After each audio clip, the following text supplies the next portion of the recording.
Boa noite a todas e a todos. Estou aqui de volta com Vamos Abraçar a Sexualidade.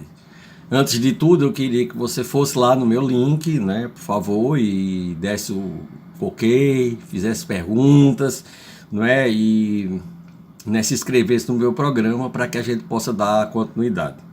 Esse programa, inclusive, tem rendido coisas interessantes, né?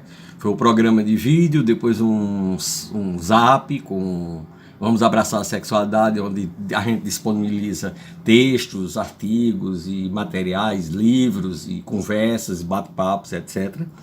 Não é? E que também sucintou agora um curso, né? Então eu estou promovendo um curso agora em fevereiro, final do mês de fevereiro, não é? Sobre sexualidade, não é? E noções básicas de terapia sexual. É uma coisa que tem trazido à tona e que aqui em Recife tem muito pouca coisa, então é uma oportunidade que a gente tem de trazer essa reflexão. Na verdade, o importante é que a gente tenha em mente a importância e o significado da educação sexual, que já começa dentro da própria família, como eu dizia anteriormente, não é? E a fase de curiosidade, de descobertas, de perguntas que devem ser respondidas na medida que forem perguntadas. A gente não tem que criar, nem imaginar, nem supor o que a criança está querendo perguntar. A gente tem que se restringir ao que ela pergunta somente e pronto, acabou.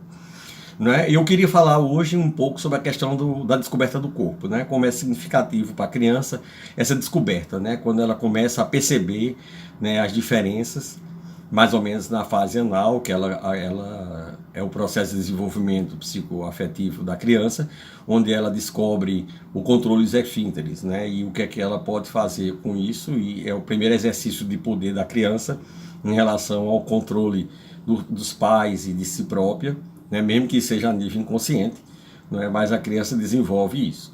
E isso suscita realmente já alguma sensibilidade, algum sentimento, muitas vezes. No caso do menino, por conta do pênis poder ficar erecto e ele pegar e manipular.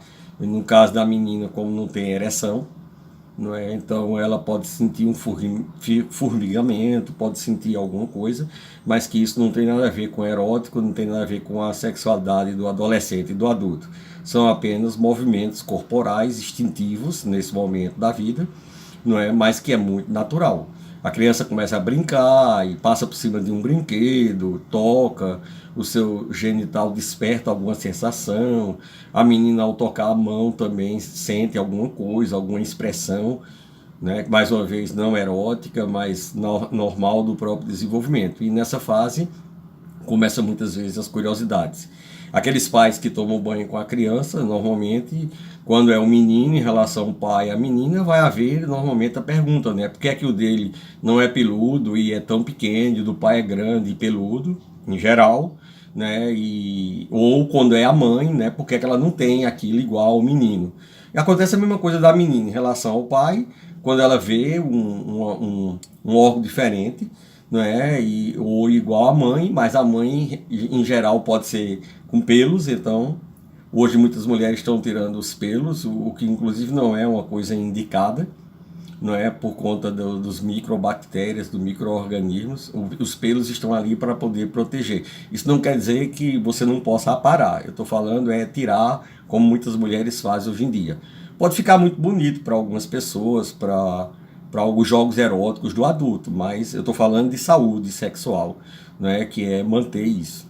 E essas curiosidades são naturais, né, e o que eu recomendo é que mãe e pai só tomem banho se realmente se sentirem bem e se sentirem preparados para tudo que possa vir aí.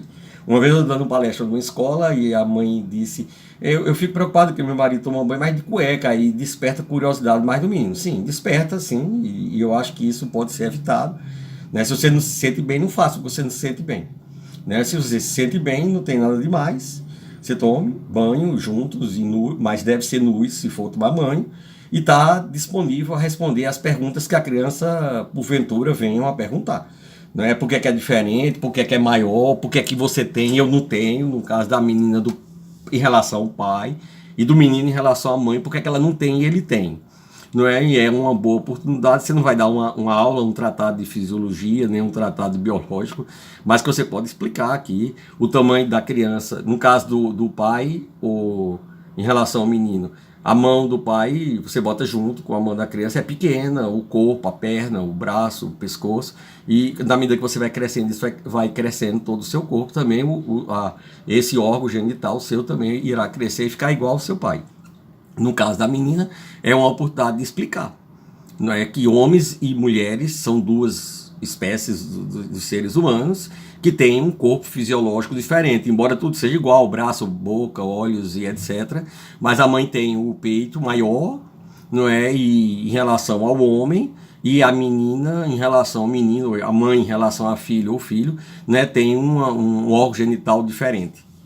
Se a criança não perguntar mais nada sobre isso, você para por aí. Se a criança então vir a perguntar, não é? Então você continua respondendo a questão, né, dizendo, não é, que os aparelhos, né, que tem parte do corpo humano que é diferente, não é, como tamanho de mão diferente do outro, como tamanho de rosto, como altura e peso, existe na natureza humana um corpo feminino e um corpo masculino. O corpo masculino é dotado daquele pênis, que é um órgão genital para fora, e o corpo da mulher também tem um órgão genital, só que para dentro. É importante dizer isso para a criança, para ela não pensar que o pai tem e a mãe não tem, que são dois corpos diferentes. Não, apenas muda. Não estou dizendo que são iguais. O que tem para a mulher dentro é igual ao do homem. Não, não é isso que eu estou querendo dizer. Eu estou querendo dizer que o órgão genital da mulher é interno e o do homem é externo. Para a mulher só aparece aquela aparência física, né, dos grandes lábios, pequenos lábios, que realmente fica bem diferente de um pênis. Não é? Mas se a criança só perguntou isso, a gente para por aí e não responde mais nada. O importante é a gente ter lucidez